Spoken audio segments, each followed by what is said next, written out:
Em apenas 29 minutos de fala, Mourão foi interrompido 6 vezes por aplausos ao defender a redução da carga de impostos para as empresas, a diminuição das leis trabalhistas, e a proteção da indústria brasileira contra a competição internacional. Temos que colocar na cabeça das pessoas que abdiquem da ideia de que o Estado pode tudo. Não, roda a maquininha lá e produz o dinheiro.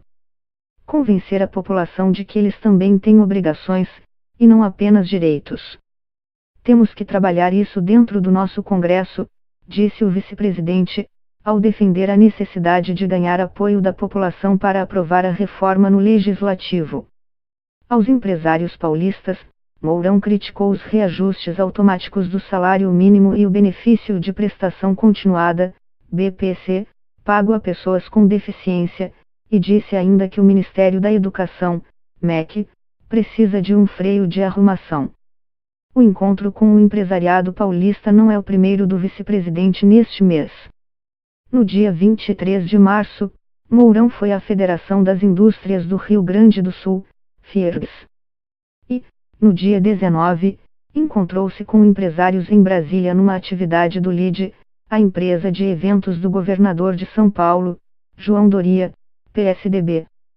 A sede da Fiesp é um dos prédios mais icônicos da Avenida Paulista o centro da capital. A construção em formato de pirâmide tornou-se ainda mais famosa em 2015 como a casa de um enorme pato amarelo inflável.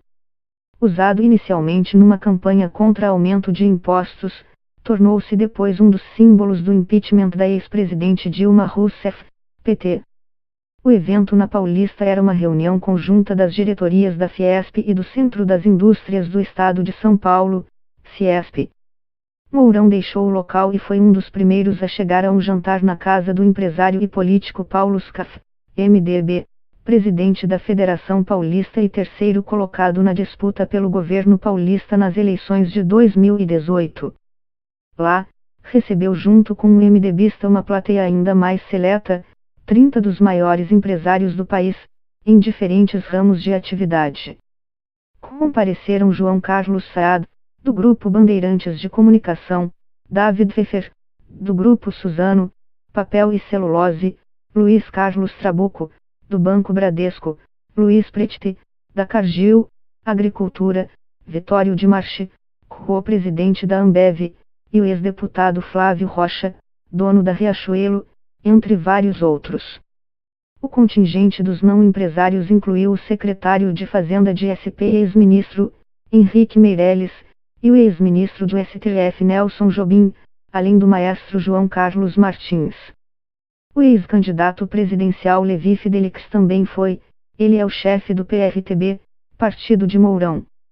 Eu li aí, há um tempo atrás, que um primeiro-ministro da França assim declarou: sim para a economia de mercado, não para a sociedade de mercado. Ministro Jobim, que estava na plateia, eu lhe pago uma viagem grátis para a Coreia do Norte se o senhor me explicar o que é isso daí, disse Mourão para descontrair. A frase é atribuída ao ex-premier francês Lionel Jospin, 1997-2002. Em outros momentos, Mourão adotou o tom de voz mais enérgico. Por exemplo, quando criticou o socialismo e adversários políticos que, segundo ele, acham que o Muro de Berlim ainda não caiu.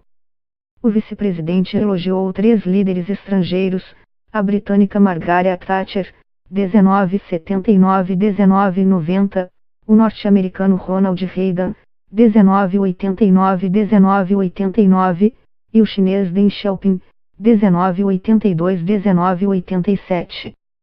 Para Mourão, os 3 iniciaram um movimento que trouxe vida àquilo que hoje chamamos de globalização, e também, o neoliberalismo. O neoliberalismo, ou liberalismo, nada mais é que a defesa intransigente do direito à propriedade privada. Pois onde não há propriedade não há o único sistema econômico que deu certo no mundo, que é o capitalismo, disse. As senhoras e os senhores, como empresários e produtores, sabem muito bem o peso da carga tributária. E ela é pesada por 2 aspectos: primeiro, pela sua complexidade, e segundo, pelos seus valores. Então nós não temos a mínima dúvida, Temos que reorganizar o sistema tributário e reorganizar as taxas que incorrem sobre todas as senhoras e os senhores, disse. Temos que abrir a economia ao comércio mundial. Mas eu tenho dito em todos os fóruns e as senhoras e os senhores sabem disso, se nós não reorganizarmos o sistema tributário, uma abertura da noite para o dia do nosso país vai acabar com a nossa indústria. Aplausos. Então eu tenho me socorrido sempre daquilo que o presidente Geisel falava sobre outra abertura, que aconteceu nos anos 1970, ela tem que ser lenta, gradual e segura. A partir daí, vamos competir sim. Infelizmente, alguns dos nossos políticos ainda pensam que nós estamos no século XIX, nas masmorras da Londres industrial. Não tem almoço grátis. Esse tipo de ação divide o país entre aqueles que estão no mercado formal e aqueles que estão no mercado informal. Nós estamos em vigor com uma reforma trabalhista, e ela tem que ser levada adiante, sob pena de nós não conseguirmos sobreviver e não gerarmos emprego, disse ele. Para Alarico Assumpção Júnior, presidente da FenaBrave, o destaque foi o compromisso assumido pelo governo com as reformas da Previdência e tributária. A FenaBrave é o sindicato das empresas revendedoras de automóveis. Roberto Paranhos do Rio Branco preside a Câmara de Comércio Brasil-Índia, e é bisneto do Barão do Rio Branco, 1845-1912. Para ele, o governo pode ter ficado confuso no começo, por causa da recuperação clínica de Bolsonaro, mas agora deve entrar no prumo.